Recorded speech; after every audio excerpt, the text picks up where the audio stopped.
उत्तर प्रदेश के प्रयागराज में महाकुंभ मेले में मंगलवार की देर रात हुई भगदड़ में 30 लोगों की मौत हो गई। पुलिस का कहना है कि अखाड़ा मार्ग भगदड़ भीड़ बढ़ने की वजह से हुई। भीड़ बढ़ने के कारण बैरिकेड टूट गया। इस वजह से बैरिकेड के आसपास जो लोग सोए हुए थे उन लोगों के ऊपर भीड़ चढ़ गई और हादसा इसी तरह से हुआ। इस रिपोर्ट में आपको दिखाते हैं।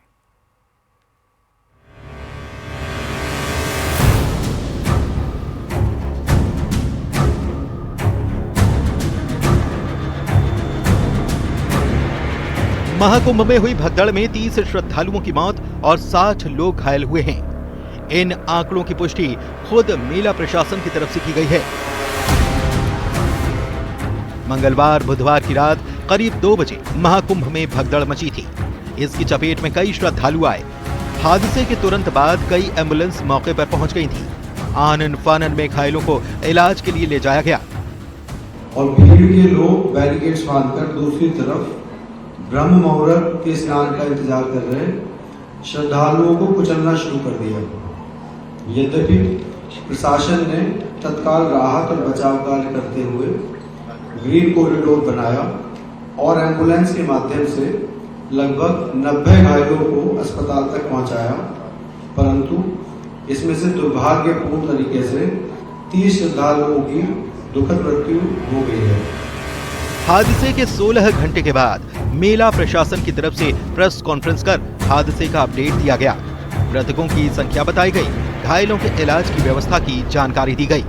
साथ ही ये भी बताया गया कि हादसा क्यों, कैसे और किस वजह से हुआ था।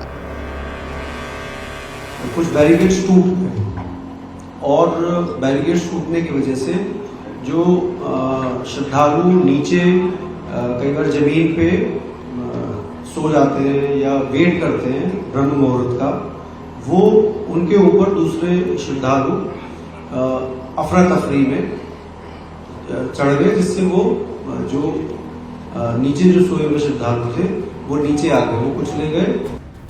वहीं महाकुंभ में मची भगदड़ के बाद उत्तर प्रदेश के मुख्यमंत्री योगी आदित्यनाथ भावुक नजर आए और इस हादसे को उन्होंने बेहद दुर्भाग्यपूर्ण बताया। घटना दुखद है, मर्माहत करने वाला है।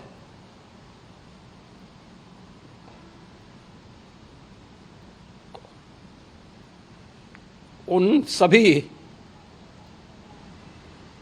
परिजनों के प्रति हमारी पूरी संवेदना है। संगम क्षेत्र में फिलहाल हालात सामान्य हो चुके हैं, लेकिन महाकुंभ में स्नान के लिए न सिर्फ श्रद्धालुओं की भारी भीड़ अब भी वहां मौजूद है, बल्कि श्रद्धालुओं के प्रयागराज पहुंचने का सिलसिला भी बदस्तूर जारी है। श्रद्धालुओं की भारी भीड़ को देखते हुए उत्तर प्रदेश की सीमाओं को 4 पहिया वाहनों के लिए बंद कर दिया गया है। ये तस्वीरें रीवा की हैं, जहां पर दूसरे प्रदेशों से आने वाले तीर्थ यात्रियों को रोका गया।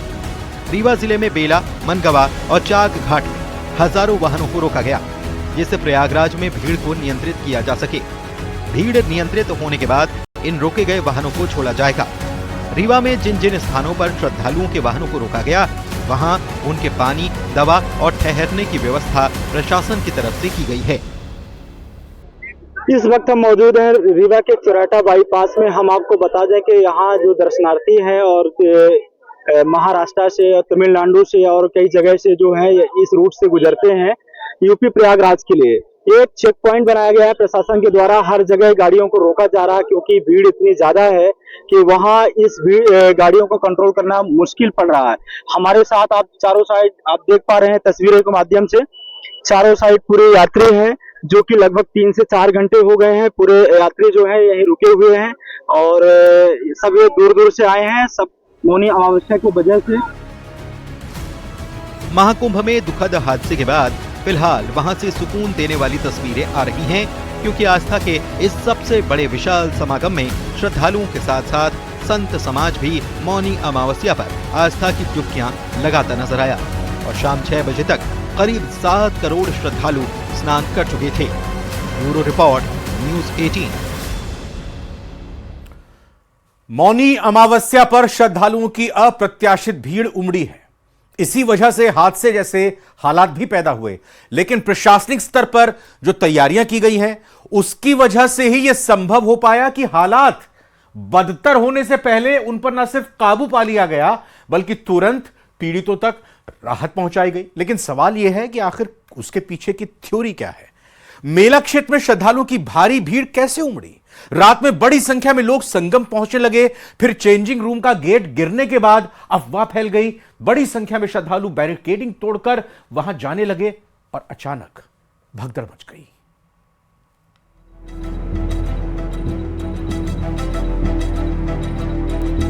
महाकुंभ क्षेत्र की ये वो तस्वीरें हैं जहां मौनी अमावस्या के पवित्र महास्नान की जल, थल और वायु से लगातार मॉनिटरिंग हो रही है।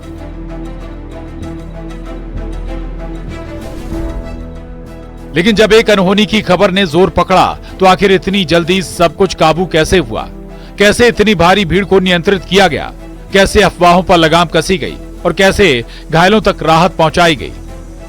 महाकुंभ क्षेत्र में प्रशासन ने उस चुनौती का सामना किया जिसकी वजह से यह हादसा हुआ। 29 जनवरी 2025 को इसमें ब्रह्म मुहूर्त से पूर्व प्रातः 1 बजे से 2 बजे के मध्य मेला क्षेत्र में अखाड़ा मार्ग पर भारी भीड़ का दबाव बना और इस भीड़ के दबाव के कारण दूसरी ओर के बैरिकेड्स टूट गए और भीड़ के लोग बैरिकेड्स बांधकर दूसरी तरफ ब्रह्म मुहूर्त के स्नान का इंतजार कर रहे श्रद्धालुओं को कुचलना शुरू कर दिया। देश के प्रधानमंत्री नरेंद्र मोदी न सिर्फ पल पल महाकुंभ का अपडेट ले रहे थे, बल्कि उन्होंने पीड़ितों के प्रति अपनी संवेदनाएं भी जताई हैं। उस हादसे में हमें कुछ पुण्यात्माओं को खोना पड़ा है, कई लोगों को चोटें भी आई हैं। मैं प्रभावित परिवारों के प्रति संवेदना व्यक्त करता हूं और घायलों के जल्द स्वस्थ होने की कामना करता हूं। मैं यूपी सरकार के साथ निरंतर संपर्क में हूं। हादसे की वजह समझने के लिए केंद्र सरकार से लेकर राज्य सरकार और राज्य सरकार से लेकर स्थानीय प्रशासन और स्थानीय प्रशासन से लेकर संत समाज की उस सक्रियता को समझना होगा जिसने न सिर्फ अफवाहों पर नकेल कसी, बल्कि श्रद्धालुओं के भीतर उस विश्वास को बनाए रखा जिसकी उम्मीद में लोग महाकुंभ में पहुंचे हुए हैं। मेरी अपील है पूरे प्रदेशवासियों से, पूरे देशवासियों से और सभी श्रद्धालुओं से भी, सभी पूज्य संतों से भी कि अफवाह पर कोई ध्यान न दें। आवश्यक नहीं कि संगम नोच की तरफ ही आए, क्योंकि भीड़ देखते हुए खासतौर पर जो बुजुर्ग हैं, बच्चे हैं, श्वास के रोगी हैं, उनको लंबी दूरी तय नहीं करनी चाहिए। एक अनुमान के मुताबिक मौनी अमावस्या पर 8 से 10 करोड़ श्रद्धालु प्रयागराज में मौजूद रहे। संगम नोज की ओर जाने की होड़ में हादसे जैसे हालात बने, लेकिन प्रशासनिक सक्रियता और सूझबूझ ने कुछ ही देर के भीतर हालात को कंट्रोल कर लिया। पीएम मोदी ने खुद सीएम योगी से हालात की जानकारी ली। अमृत स्नान के लिए देश भर से आए हुए श्रद्धालुजनों की व्यवस्था के लिए, उनके कुशल क्षेम के लिए आदरणीय प्रधानमंत्री जी का प्रातःकाल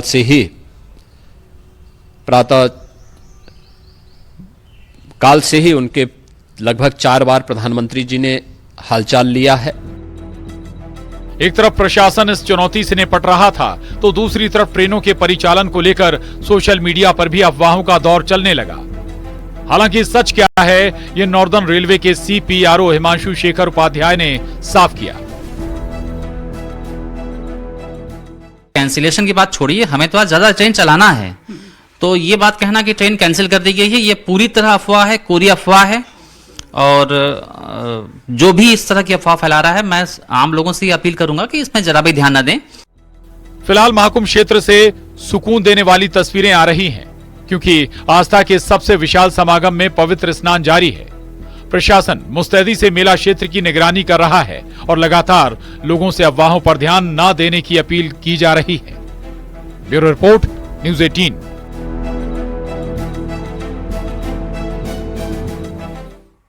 और इधर दिल्ली की राजनीति में पानी के मुद्दे को अब पीएम मोदी ने हवा दी है। उन्होंने पूर्व सीएम अरविंद केजरीवाल को उनके उस बयान को लेकर टारगेट किया जिसमें उन्होंने हरियाणा सरकार पर दिल्ली में जहरीला पानी भेजने का आरोप लगाया था। सुनिए क्या कुछ हुआ आज दिल्ली में चुनाव को लेकर। दिल्ली की राजनीति में पानीपत संग्राम, पीएम मोदी का केजरीवाल पर बड़ा हमला, जहरीले पानी की कहानी अब पीएम मोदी की जुबानी।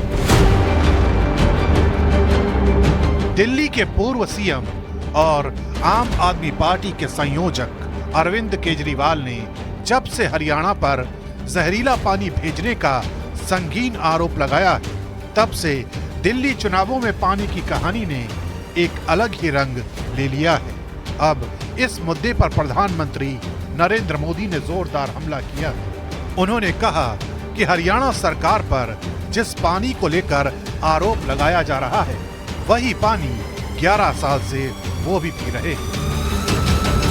आप बताइए, हरियाणा के लोग दिल्ली से अलग है क्या? क्या हरियाणा वालों के परिवार, बाल बच्चे, नाते रिश्तेदार दिल्ली में नहीं रहते क्या? क्या हरियाणा के लोग अपने ही बच्चों के पानी में जहर मिला सकते हैं क्या? हरियाणा का भेजा यही पानी दिल्ली में रहने वाला हर कोई पीता है। पिछले 11 साल से ये प्रधानमंत्री भी वही पानी पीता है। दरअसल अरविंद केजरीवाल ने आरोप लगाया था कि हरियाणा से दिल्ली में सप्लाई के लिए जहरीला पानी भेजा गया। अरविंद केजरीवाल ने यह आरोप दिल्ली जल बोर्ड का हवाला देते हुए लगाए थे, लेकिन न सिर्फ जल बोर्ड ने इन आरोपों को तथ्यहीन बताया था, बल्कि हरियाणा के सीएम नायब सिंह सैनी ने भी अरविंद केजरीवाल के खिलाफ मानहानि का मुकदमा दर्ज करने की बात कही थी। भारतीय जनता पार्टी की हरियाणा की सरकार ने दिल्ली में यमुना से आने वाले पानी में जहर मिला के भेज दिया है। ये तो हमारे भलाव हमारे दिल्ली जल बोर्ड के इंजीनियर्स का कि उन्होंने पकड़ लिया। उन्होंने दिल्ली के बॉर्डर पे ही वो पानी रोक दिया और उस पानी को दिल्ली के अंदर नहीं आने दिया। फिर हरियाणा ने तो कभी भी पानी नहीं रोका, तो जो पानी रोका इन्होंने वो कहां गया? इस जहरीले पानी से कितनी मछलियां मरी? दिल्ली के पूर्व मुख्यमंत्री अरविंद केजरीवाल ने आज एक बार फिर साबित किया कि घटिया और झूठ की राजनीति करने के मामले में उनका कोई सानी नहीं है। चूंकि अब इस मोर्चे की कमान पीएम मोदी ने थाम ली है, इसलिए दिल्ली का ये जल संग्राम यहीं थमने वाला नहीं है। कहते हैं कि राजनीति में कोई किसी का सगा नहीं होता, वक्त और फायदे के हिसाब से रिश्ते बदलते रहते हैं। यह बात इस समय दिल्ली के चुनावों पर एकदम सटीक बैठती है। कुछ समय पहले तक जो राहुल गांधी और अरविंद केजरीवाल मोदी को प्रधानमंत्री बनने से रोकने के लिए एक साथ खड़े दिखाई दिए थे, इंडिया गठबंधन की बैठकों में मिलकर मोदी को लोकसभा चुनाव में हराने की रणनीति बनाते थे, सिर्फ कुछ ही महीनों के भीतर दोनों एक दूसरे पर ही अब तीखे हमले करते दिखाई दे रहे हैं।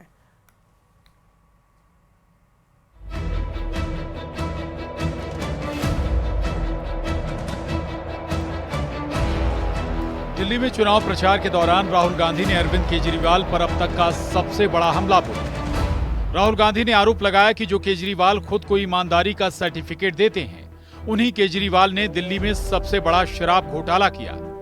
इतना ही नहीं, राहुल गांधी ने यहां तक भी कह दिया कि केजरीवाल मोदी से डरते हैं और उनसे कांप जाते हैं। तो वहीं अरविंद केजरीवाल ने नेशनल हेराल्ड केस की याद दिलाते हुए राहुल गांधी और उनके परिवार की गिरफ्तारी नहीं होने पर सवाल उठा दिए। केजरीवाल ने यह आरोप भी लगाया कि कांग्रेस बीजेपी की गोद में बैठी है। पहले छोटी सी गाड़ी में घूमते थे, जन लोकपाल बिल की बात की थी, इलेक्ट्रिक पोल पर चढ़ जाते थे, अब सब भूल गए। बाकी पार्टी वाले सब, मैं नहीं जानता मोदी जी से डरते नहीं डरते, केजरीवाल जरूर कांप जाते हैं। अब कांग्रेस बीजेपी की गोद में जाके बैठ गई है।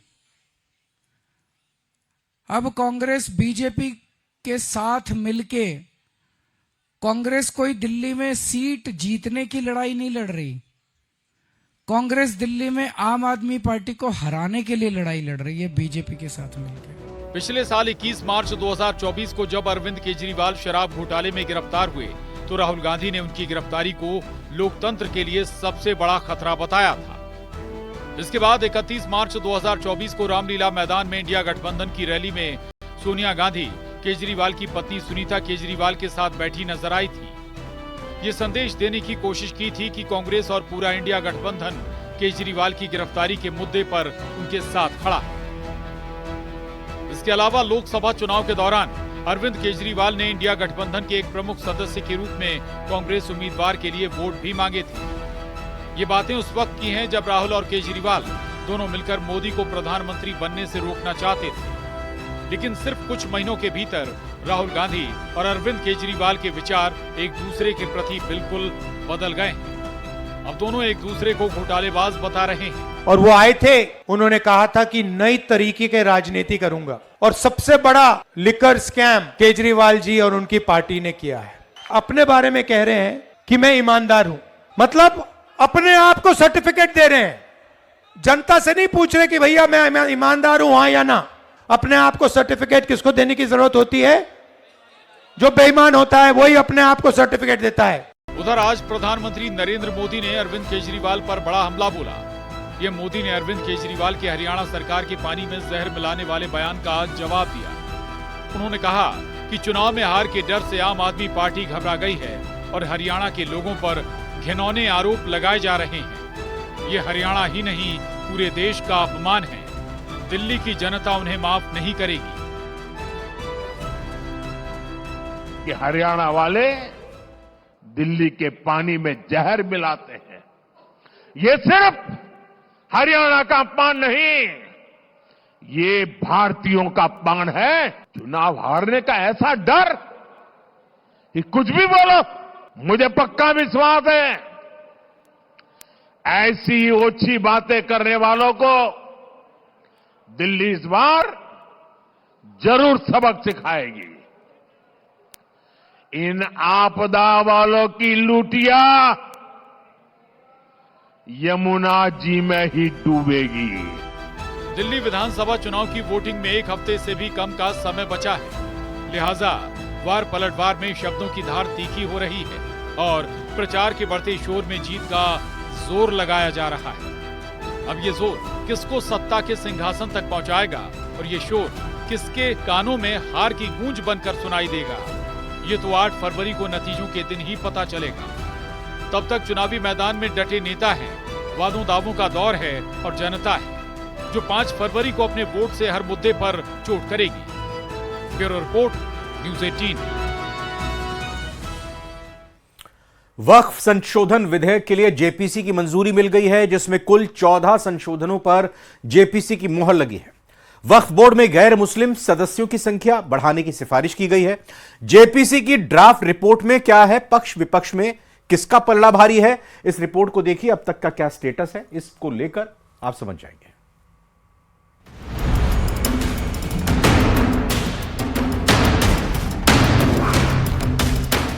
वक्फ संशोधन विधेयक को जेपीसी की मंजूरी मिल गई है। जेपीसी ने 11 के मुकाबले 14 वोट से इसे स्वीकार कर लिया है। विपक्षी सांसदों ने 44 बदलाव पेश किए थे, जिन्हें खारिज कर दिया गया था और इस कारण राजनीतिक दलों में हंगामा मच गया था। रिपोर्ट के अनुसार वक्फ विधेयक में कुल 66 संशोधन प्रस्तावित किए गए थे, जिनमें बीजेपी सांसदों के 23 और विपक्षी सदस्यों के 43 संशोधन शामिल थे। जेपीसी के अध्यक्ष और बीजेपी सांसद जगदम्बिका पाल ने बताया कि कुल 14 संशोधनों को मंजूरी दी गई। जो 27 तारीख को क्लॉज बाई क्लॉज पे जो 14 क्लॉजेज में अमेंडमेंट्स आया था, उसको भी हमने अप्रूव किया था, उसको भी आज हमने अडॉप्ट किया है। और अडॉप्ट करने के बाद आज सबसे बड़ा काम एक हुआ है कि जो द इनकम फ्रॉम वर्क औलाद can be used to support widows, divorced women and orphans is specified by the WAQF section 3R5। तो इस तरीके से हमने काफ़ी जो अमेंडमेंट्स हुए हैं उसके की प्रोविजंस हैं, आज उसको मुझे लगता है कि इससे बेहतर आने वाले दिनों में वक्त के लिए कानून नहीं बन सकता था, क्योंकि प्रपोज था। लेकिन जेपीसी की एक्सरसाइज करने के बाद उस 44 संशोधन में भी हमारे 14 क्लाजेज में संशोधन किया है। ये है जेपीसी की उपलब्धि। बीते 6 महीने के विचार विमर्श में कई संशोधनों पर चर्चा की गई। सभी संशोधन पर मतदान हुआ और सदस्यों ने अपना फैसला सुनाया, जिसमें 16 सदस्यों ने पक्ष में और 14 सदस्यों ने संशोधनों के विरोध में वोटिंग की। बहुमत के आधार के ऊपर इस प्रकार के फैसले कभी भी बेहतर नहीं होते। बहुमत का मतलब ये नहीं होता कि आप हर चीज को बुलडोज कर दो, तो ये किसी भी सूरत में बेहतर नहीं होगा। वक्फ बोर्ड को बर्बाद करने का यह कानून है, वक्फ बोर्ड को बर्बाद कर देगा। जेपीसी के उस 44 संशोधन पे जो हैं उस पे एक संशोधन पे चर्चा हुई। इसके पहले हमने 6 महीने के सारे डिटेल डिस्कशंस के बाद सभी सदस्यों से हमने संशोधन मांगे थे। यह हमारी अंतिम बैठक थी कि उस 44 संशोधन पे आप इस पे सहमत हैं या इस पे असहमत हैं। तो सभी सदस्यों के द्वारा, चाहे किसी पक्ष के हों, उन लोगों ने अपने संशोधन दिए थे। उसमें जो हमारे कुछ सांसदों के द्वारा दिए गए थे उसमें 14 क्लाजेज पे या 14 संशोधनों में संशोधन स्वीकार हुआ है। और इसी